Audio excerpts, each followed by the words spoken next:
শৃংখল চলিহাৰ ডাম্পাৰ কেলেংকাৰীৰ বিৰুদ্ধে অসমৰ সকলো দল সংগঠন একত্ৰিত হোৱাৰ আহ্বান উৎপলদেৰ।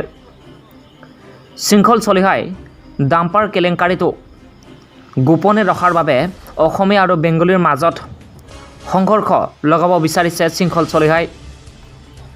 শৃংখল চলিহাৰ বিৰুদ্ধে ভুক্তভোগী 40 জন ল'ৰাক লৈ উচ্চতৰ ন্যায়ালয়ৰ আইনৰ ধাৰাস্থত কাষ চাপিবলৈ সাজু সদৌ অসম বঙালী যুৱ মঞ্চৰ সভাপতি উৎপল দে। নমস্কাৰ অসমৰ ৰাইজ। আজি কিছুদিন ধৰি ছ'চিয়েল মিডিয়া আৰু সংবাদ মাধ্যমৰ শীৰ্ষ স্থানত দখল কৰি আছে এটাই নাম, সেইটো হ'ল শৃংখল চলিহা। অতি মন কৰিবলগীয়া কথা হ'ল যে এই শৃংখল চলিহাৰ নামত এটা অভিযোগ আনিছিল বি লাচিত সেনা শিৱসাগৰ জিলাৰ সভাপতি। তেখেতে কৈছিল যে আমাৰে সংগঠনৰ সৰু সৰু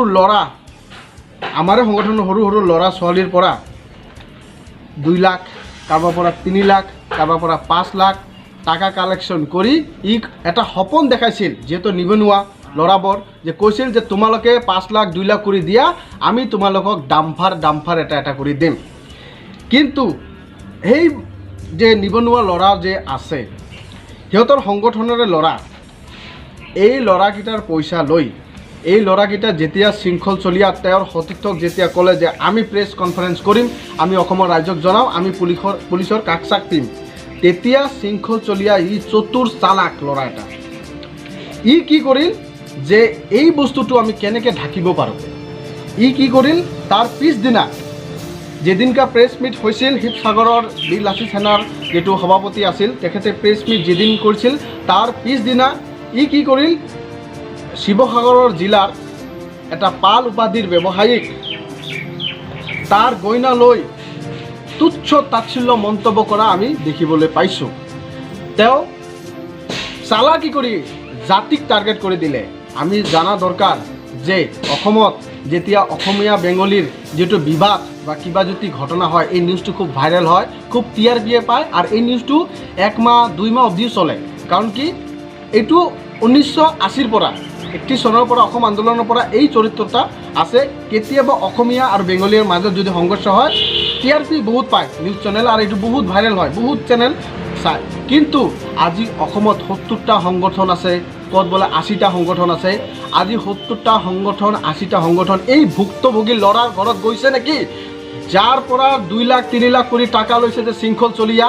এই ভুক্তভোগী ল'ৰাৰ যিটো খাটি খোৱা অসমীয়া খিলঞ্জীয়া ভূমিপুত্ৰ আমাৰ ল'ৰা, এই সংগঠন কৰিছিল বি লাচিত সেনাত।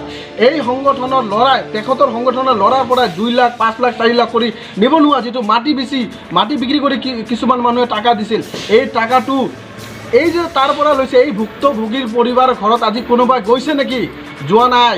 এই শৃংখল চলিহা এই কনভাৰ্ট কৰি দিল যে অসমীয়া বেংগলীৰ মাজত এটা যুদ্ধ লগাওঁ, আৰু মোৰ যিটো ডাম্পাৰ কেলেংকাৰী যিটো আছে, 1.5 কোটি 40টা মানুহৰ পৰা কিন্তু এই 2 লাখ 5 লাখ কৰি লৈছে।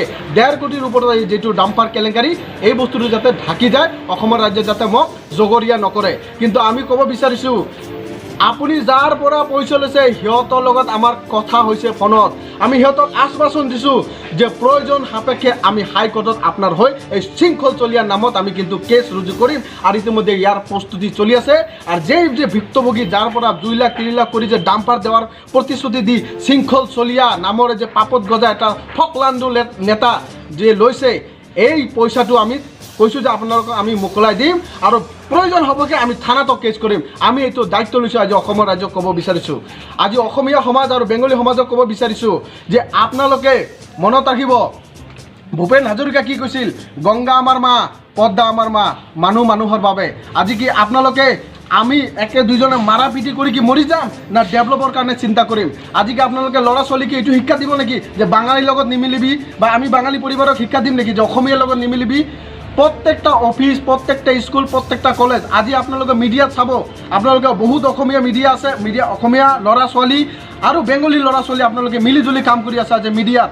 তেতিয়াহ'লে আপোনাৰ মাজত আজি যদি বেংগলী ল'ৰা মিডিয়া যদি কিবা হয়, আপোনালোকে গোটেই তাত মিডিয়াৰ কৰ্মী হৈ তাক ছাপোৰ্ট কৰিব, তেতিয়া আপোনালোকে জাতি ভেদাভেদ নকৰে। তাহলে আমি কিয় জাতি ভেদাভেদ কৰিম? ই এটা ফাকলাণ্ডুৰ ল'ৰাৰ কথাত উচতি যায় আমি গতিকে আমি হাত জোৰি একবাৰ আৰু ৰিকুৱেষ্ট কৰিছোঁ যে এই যে শৃংখল চলিয়াৰ যিটো ষড়যন্ত্ৰ, যিটো কনস্পিৰেচি, যিটো চাল যিটো খেলটো যে ৰচিছে, এই খেলত যাতে আমি ভৰি নেদওঁ। ইয়াৰ যিটো ডাম্পাৰ কেলেংকাৰী যিটো হৈছে, এই যে ভুক্তভোগী ল'ৰা, ভিক্টিম যিটো ল'ৰা আছে, তাৰ কাষ চাপিবলৈ আপোনালোকে আহক। আৰু বিভিন্ন সংগঠনক আমি আহ্বান কৰিছোঁ যে এই যে ল'ৰাৰ পৰা যে পইচা লৈছে, 2 লাখ 5 লাখ কৰি লৈছে, 40টা ল'ৰাৰ পৰা, একদম ইয়ং ল'ৰা, 22 বছৰ, 19 বছৰ, 18 বছৰ ল'ৰাৰ পৰা 5 লাখ 6 লাখ কিবা মাটি বিক্ৰী কৰি কিবা বন্ধনৰ পৰা টাকা আনি তাক শৃংখল চলিয়াক দিছিল যে আমাক ডাম্পাৰ দিব, কিন্তু এই ডাম্পাৰ নিদিয়াকৈ চব টাকা খাই এতিয়া বেংগলী আৰু অসমীয়াৰ মাজত কাজিয়া লগি তাৰ যিটো কনস্পিৰেচি যিটো আমাক কৰিলে, এইটো এটা ষড়যন্ত্ৰ, আৰু ষড়যন্ত্ৰক আমি ছাকচেছ হ'ব নিদিওঁ।